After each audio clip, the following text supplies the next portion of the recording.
When the house market becomes a buyer's market, you need to clean your house. You need to fix your water heater. You need to check the roof. You need to present your house to sell.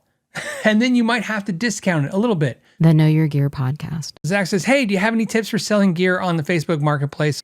Sell high, buy low? No. When it comes to selling gear on Facebook Marketplace and Craigslist and Reverb and eBay, what I can tell you is this market, we're saturated with used gear. That's why I decided, look, there's a reason why I bought this crazy. Somebody even put like, these guitars are crazy expensive. This guitar is crazy expensive. Trust me, I wouldn't have bought this if it wasn't for the opportunity of the buy. This is not my first rodeo. When the market does this, when it oversaturates itself with guitars, this is when those dream guitars or guitars that you probably wouldn't be looking at, you're like, well, this is probably the time to buy them. You could argue it gets worse. It probably does. But, here's the deal. There's a perfect storm. I've always learned when the market's like this, where you can get a good deal on something, but you can still sell some of your gear because it's not that bad yet. My point is, here's my advice if you're trying to sell your gear right now. If you really want to sell it, first of all, it's not about where you sell it. There's no magical place to sell your gear.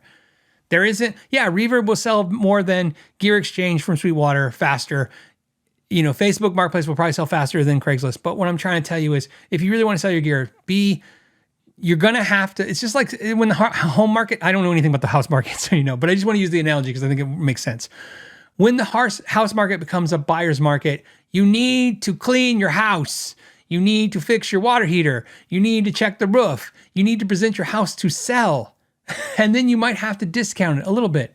That's how you sell your house. I think everybody kind of knows that. Like, I don't know anything about real estate, and that's what I kind of know. So the point is, I want you to think of the guitar market right now as not you can't sell gear. People are absolutely buying gear at epic rates right now. There's just a lot of it. In fact, everybody's gonna have a different opinion about this, but I'm telling you, it's epically crazy how much you guys are all hanging out on Friday. Trust me, you wouldn't hear me listen to me talk guitars if you weren't still into guitars. And as long as you're into guitars, you want to try guitars. So what I'm trying to say is that if you want to sell your gear, you need to make sure it's polished. You need to make sure it's tuned up. You need to make sure your description's tight and it makes sense. And you weigh the guitar, whatever it is you're going to have to do, take the extra mile, put the, extra pictures, cleaner pictures, maybe you have to adjust the price to be a little aggressive. I'm not saying to give away your stuff, but I'm saying if you expect, and I'm not, by the way, Zach, I'm not accusing you of this. I'm just giving everybody the advice. You asked the question, but I figured it's better to give everyone the advice than you. Yes, if you don't want to discount your stuff in a market where people want discounts, you better have good pictures. You better have really good descriptions. You better have and also, I would say if you're really serious, I'd put it on as many platforms as possible simultaneously. More eyeballs is more eyeballs. So put it on Reverb and Facebook Marketplace. And if you're like, I don't want to ship it, well, you can charge a little bit more on Reverb or charge shipping on Reverb, and then hope that it sells on Facebook. But what I will tell you is that in this market, the best thing I can tell you is no one is going to buy anything that they've seen twice. You've lost your opportunity. I've been down, this is a road I've been down before, okay? I've been down this road before. If you're, all of you are, trust me, if you're on Reverb, if you're on Facebook Marketplace and you see a guitar and you scroll it and you see that Strat, and then 4 days later you see that Strat, no one's buying that Strat. Because the fact that it didn't sell right away means that it's not the right price, it's not the right guitar, just whatever the deal is. So that's where you want to, like I said, you want to be aware. You want to try to, and so what I'm trying to say is if it doesn't sell, maybe yank it off, maybe new pictures. And again, this is if you want to try to sell. It's tough. It's tough to sell stuff right now. But Yardbird says, put it on your local marketplace. Sure, of course. Yeah, like I said, you're just going to have to work a little harder. That's all, really want to say. Everybody just has to work a little harder to sell their gear right now. The stores are working harder. Wait, not all of them. It's sad. Can I just say this? And I find sometimes, that sometimes sharing this information with you guys is sometimes better than another decision I wanted to make. Here's something I didn't want to share with you, and now I'm going to share with you. Just to show you to show you this, and it's not to insult or make fun of anyone. I mentioned earlier that I reached out to a dealer. By the way, I reached out to a dealer to buy that Majesty, and I said, "Hey, could you tell me?" In fact, I'm going to share with you guys. Okay, so I'm making sure the dealer is going to be on here. We'll talk with the dealer. I like the dealer, by the way. So this is really not to insult the dealer or even the person, but to illustrate a point to you guys of how a market like this matters. Okay. So here's these are my actual emails. Okay. You can tell. And the email says, "Hi, can you tell me how much this guitar weighs? Thank you in advance." That's me. October 26th, 8:01 p.m. Axe Palace, which is a good store, responded back the next day, 2:35 a.m. So think of this, hours later. They're up at night, 2:35 in the a.m. Who's responding? I was shocked, right? So I got up in the morning. It says, "Hello, Phil. I do not know the weight, but all Majesties are very light." Well, so I can show you, and I just, so we don't have, because we save time, just trust me. You're just going to trust me.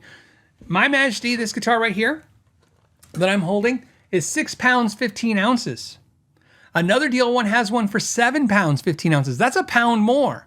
Another dealer has one for 7 pounds, 8 ounces. So they're not all the same. Yeah, they're all light, but I mean, obviously, when you're buying a guitar like this, you want to pick a top you want.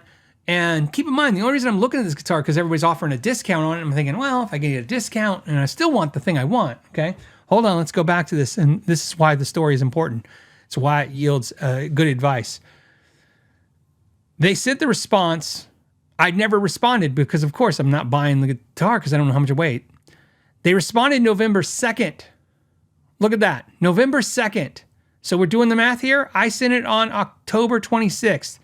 So 27, 28, 29, 30, 31, November 1st, November 2nd, 8 a.m., 1 week later. Ready? 1 week later, Axe Palace responds. This one is 7 pounds, 7 pounds, 8.7 ounces. They were technically cheaper than what I paid, I think, or at least the same price. See my point? This isn't to insult them. I've told you guys this many times. I've been on both sides of the counter. I've had to sell to you guys for years. I know the pain. Look, that makes my soul hurt a little bit because I've been that dealer. I've been the dealer who missed that opportunity. Now, granted, it's a one guitar. It's going to make or break them? No, it's nothing. But the point is, that's the market in play right now. You wait 7 days, you lost the sale. So that's my advice to you guys. If you want to sell your gear, you need to have to be prepared to sell your gear. Make a good price. Sean says 8.7 ounces. I know, man. We're all I think they mean 8.7. It's on the scale. It doesn't matter. The important part of the story is, the takeaway to the story is, it's a tough market out there. If you're buying, you're probably getting a deal. And if you're selling, you're going to either have to give a deal or you're going to have to work harder. That's my suggestion to everybody, whether you're a retailer or a person. So if you like this clip and you'd like to watch another one, you can click right here. And if you want to see the entire episode of the podcast, you can click right there. As always, thank you for your time and know your gear.